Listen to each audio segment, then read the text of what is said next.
మహతాం జన్మ నక్షత్రే వివాహం. Hello foodies, we are back with some more interesting video. ముందుగా అందరికీ శ్రీరామనవమి శుభాకాంక్షలు. అసలు రాముల వారికి పుట్టినరోజున కళ్యాణం ఎందుకు చేస్తారు?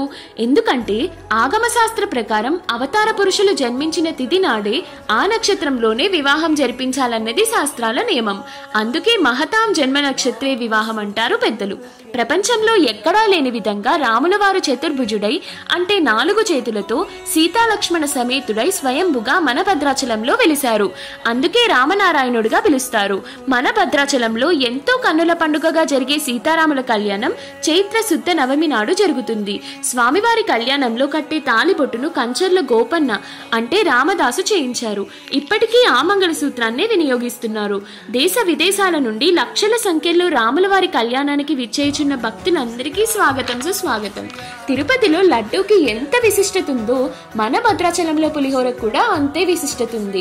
కాబట్టి భక్తులందరూ పులిహోర తినకుండా స్వామివారి కళ్యాణ ముత్యాల తలంబ్రాలు తీసుకోకుండా వెళ్ళకండి.